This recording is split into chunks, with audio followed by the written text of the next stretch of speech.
Okay, we can vamp. So it's very nice to meet you all. And as I wait for the clicker to arrive, perfect, thank you.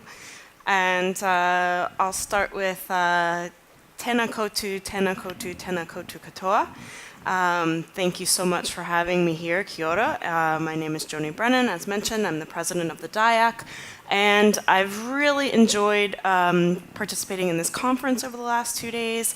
It's been a pleasure to learn from all of you on how things are progressing in New Zealand and in Australia and around the world as well. And so I will share a little bit about what we're doing in the DIACC and a little bit about me. My career is in standards development entirely, and if it could get any more boring than that, it's actually in digital identity standards development. So that is my space and what I focus on. So with that, we'll talk a bit about the DIACC. Now, we've recently undertaken a study, so digital identity is key and critical when you're communicating how critical and important it is, particularly if you're speaking to MPs who care about potato farming and they want to know why is digital identity important for their constituents. We have identified at least $15 billion of potential in the Canadian economy that will be realized by solving for digital identity, verification of people, organizations, and digital relationships. And keeping with our Canadian culture, this is a very conservative and humble estimate. We have over $300 billion of transactions done every year in our payment network, Interac, and so this is a massive space, and we think that $15 billion is actually quite an conservative estimate. So we have lots to gain. It's not only about user ID and password, it's about growing the economy, and that is our focus. So what is the problem? It should be of no secret to all of us. The problem is that digital identity was not built for the digital economy. We have at least $236 per user just to solve their password reset issues. Users spend 600 hours recovering from an identity theft. And for each company that suffers from a breach, that's a $5.68 million loss because of that breach. And the time that it takes to identify that breach is quite significant. So we all know the pains of too many user IDs and passwords. I thought the video earlier from Jimmy Kimmel was absolutely fantastic or incredibly horrifying. One of those two. So this is no secret, and this is what we're here to address. So what is the solution? How are we working to solve these challenges in the Canadian ecosystem? Well, solving for digital ID requires a paradigm shift that no single organization can achieve alone. And I think this is really the core foundation of our approach in Canada. And it was so great to hear earlier through the day, yesterday, regarding New Zealand and the collaboration that's happening here. I had a chance to visit the DIA and the Innovation Lab last September. So many great things happening, such great progress over the years. So lots to be excited about, and it's great to hear the collaboration in Australia as well. So collaboration is key, and in order to solve for this paradigm, it cannot be solved by governments alone, and it cannot be solved by industry alone. It must be a collaborative approach. What does a solution look like in terms of how will we know when we've succeeded? Well, the solution will be economically focused. It will deliver efficiencies in government and business. It will reduce fraud, and it will increase trust for the consumers and citizens that use it. So these are the characteristics that we identify as being successful in this ecosystem. And then a little bit more on what does it really look like. Well, what's coming forward in the Canadian ecosystem is networks. Networks being a key role, key architecture for how to share information and how to verify information. And so I'll tell you just a little bit about the Canadian ecosystem. I always say that identity, how you solve for a digital identity, identity is an intersection of the way that you're governed and your culture. And so, pardon me, New Zealand, but in terms of one ring to rule them all, this is not necessarily that's the way forward for the world, because we all have slightly different governances, slightly different cultures. This said, in terms of what I call the special snowflake syndrome, the snowflakes are all water. So at the end of the day, the solutions will look similar. But in Canada, we have 14 roots of identity. So our roots of identity come from each of the provinces where you're born.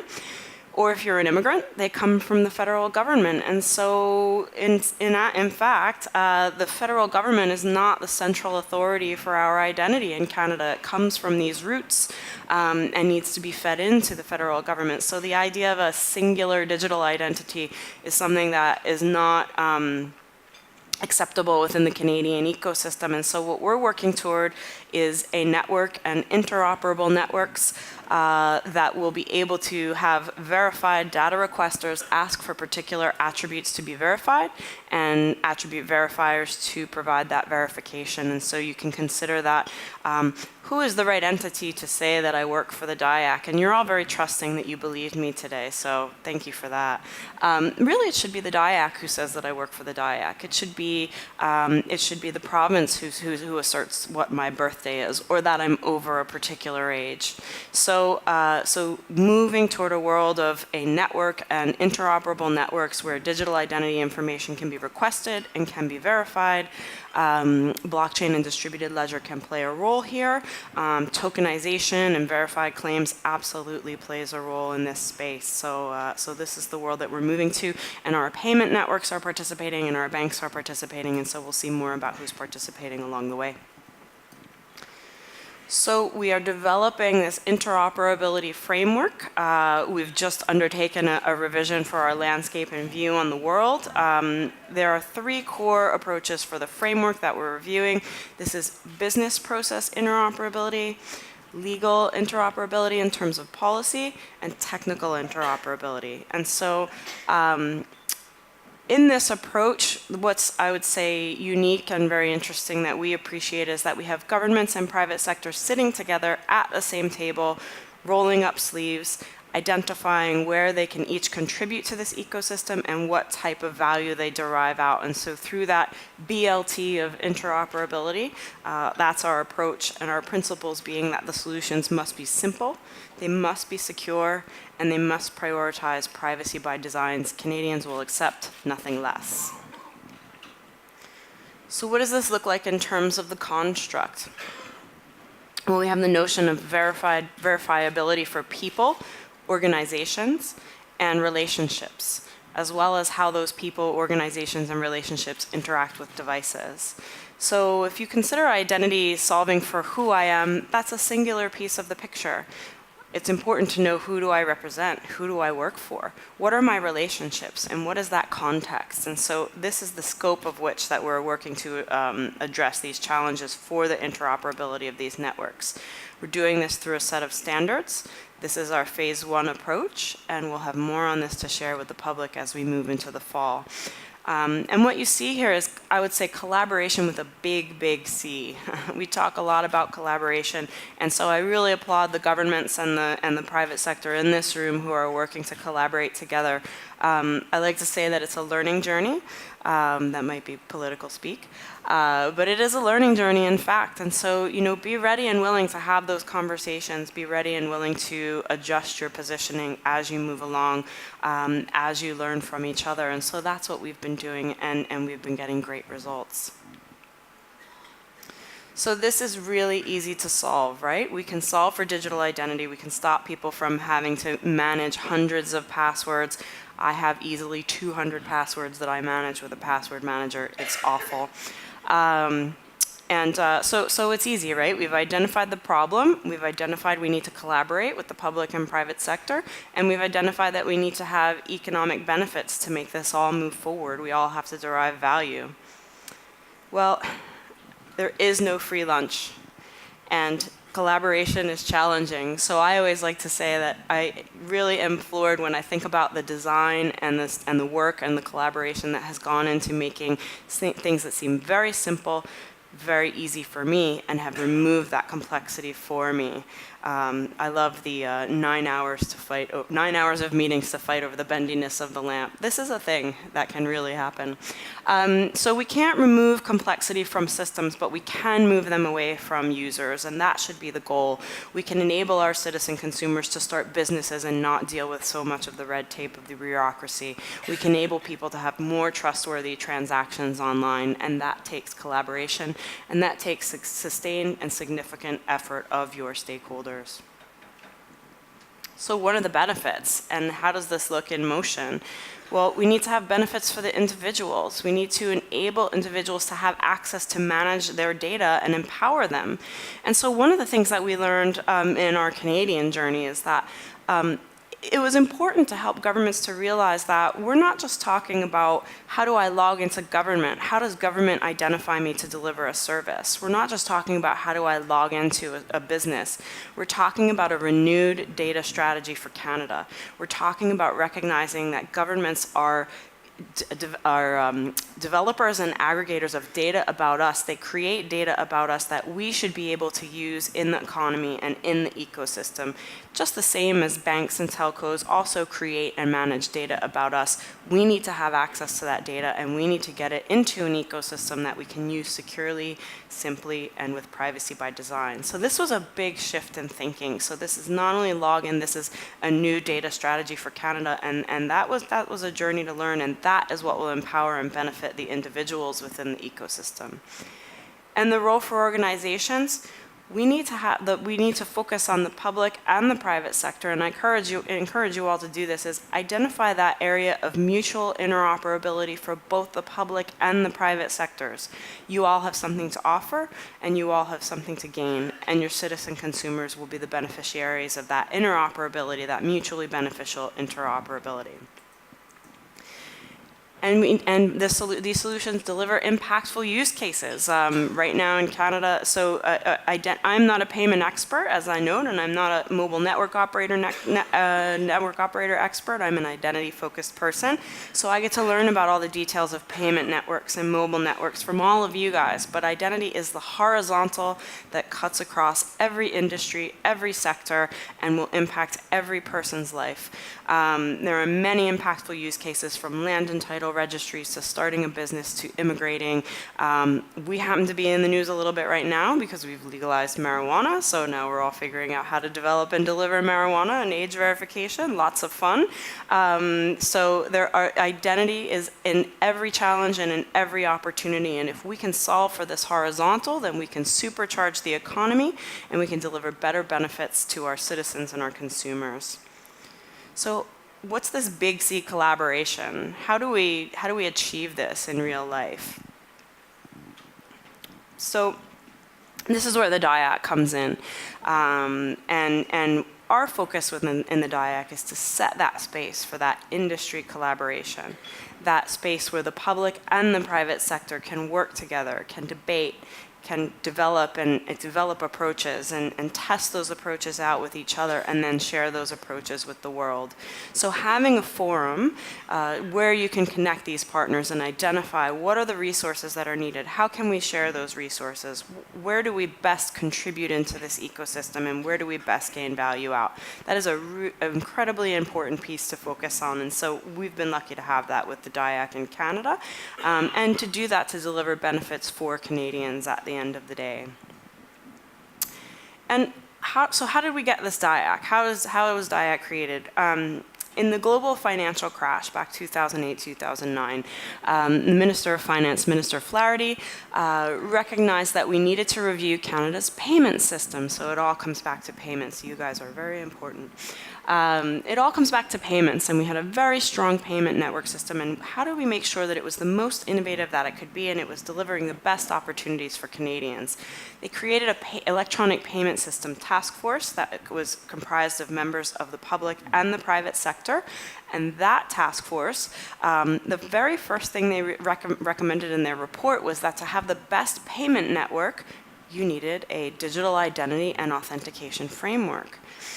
Well, from that kernel, the second recommendation was we needed a self-governing organization to be the stewards, to be the middle ground, to be the neutral parties, to help connect the public and the private sector on equal ground to co-create this framework, to provide the rules of the road for the collaboration, and not only for the framework, but for how we work together and how we collaborate. And that's how the DIACC was created.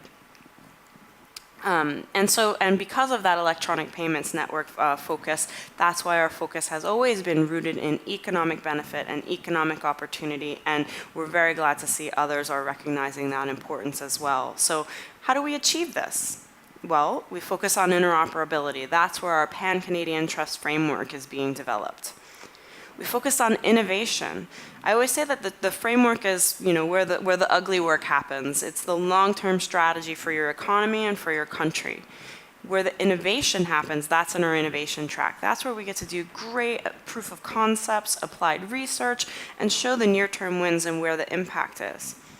Right now, we're working on a proof of concept where we're identifying how we might bring in a UK verified identity to open a bank account in Canada before you even set foot in Canada.